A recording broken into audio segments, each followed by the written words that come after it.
Amazônia, quando nós viemos para cá, era um Eldorado. Era a chance de crescer, era a chance de multiplicar, era o milagre dos pães.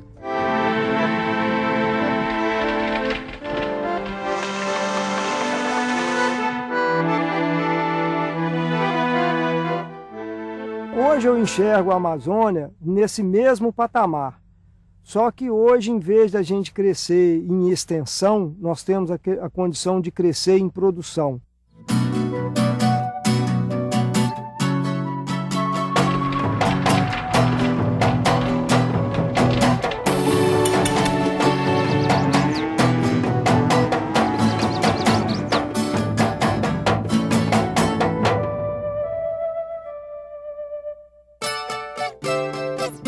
Eu sou apaixonado por pecuária. Meu avô era pecuarista, meu pai também pecuarista. Eu já trabalho procurando uma sustentabilidade há mais de 10 anos. No princípio eu era até meio que considerado meio que doido, né? Diferente de todos. Eu preciso de derrubar para poder criar o gado. Não existe criação de gado em cima de floresta. Então eu precisava disso. Então eu falava, e para cada árvore que eu derrubo, para poder fazer cerca ou qualquer coisa, eu vou plantar 5 no lugar. Não é legal você fazer, acabar e fazer e deixando só um rastro de destruição para trás. Foi o que aconteceu ao longo da história de ocupação da Amazônia.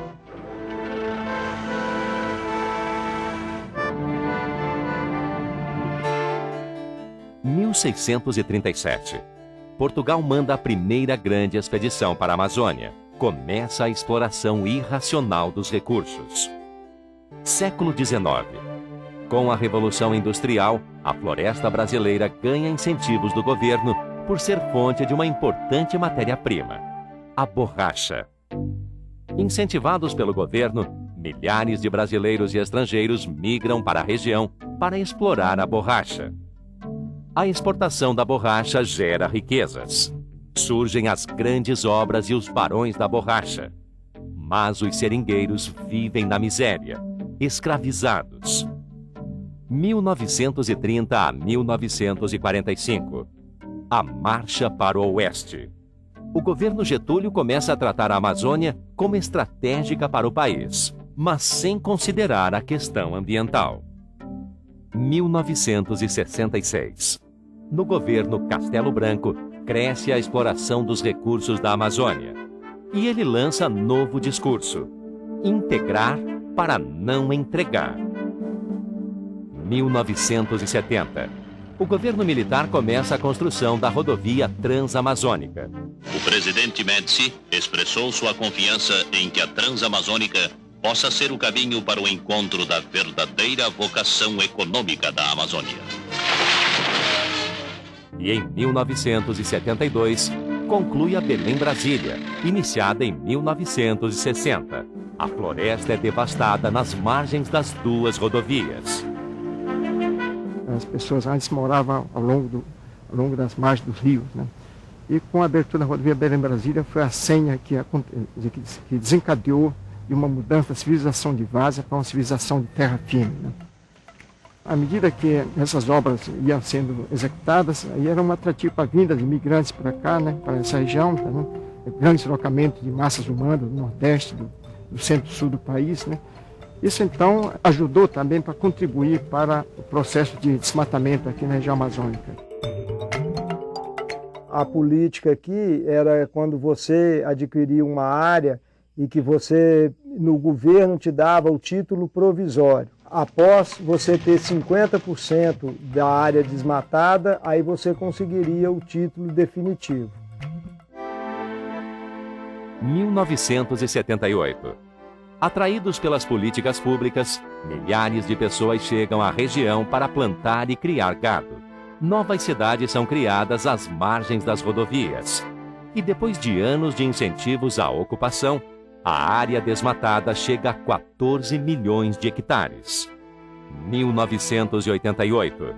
Os conflitos ambientais, sociais e agrários se intensificam. O líder sindical Chico Mendes, seringueiro que lutava contra o desmatamento e a grilagem de terras, é assassinado. 1992. Na Conferência das Nações Unidas para o Meio Ambiente, no Rio de Janeiro, a ECO 92, a necessidade de preservação da Amazônia ganha o mundo. 1995.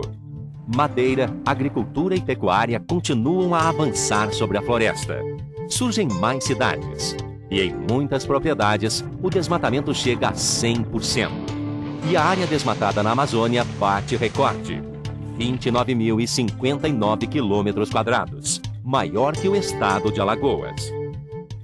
O Instituto Nacional de Pesquisas Espaciais, o INPE, acompanha o que acontece na Amazônia desde 1988. Hoje nós trabalhamos com um satélite que permite a gente potencialmente observar a Amazônia inteira em 2 dias. Nós estamos percebendo uma redução no desmatamento vindo desde 2004. Em 2004 nós tivemos um valor muito alto e daí em diante houve uma redução, exceto em 2008, um pequeno retorno. O IMAZON, Instituto do Homem e Meio Ambiente da Amazônia, também estuda a região para promover o desenvolvimento sustentável. Em 2008, divulgou uma ampla pesquisa sobre pecuária e desmatamento. O Amazon tem um sistema chamado Sistema de Alerta do Desmatamento. Mensalmente, então, os dados são divulgados mostrando onde está acontecendo. Isso ajuda a enfocar a fiscalização. Então, se tem uma área que tenha ocorrido mais desmatamento, isso ajuda o governo a direcionar a sua fiscalização. Então, se está acontecendo em áreas protegidas, ou em áreas privadas, ou nos assentamentos de reforma agrária. Essa imagem aqui mostra uma área que foi desmatada e está sendo queimada.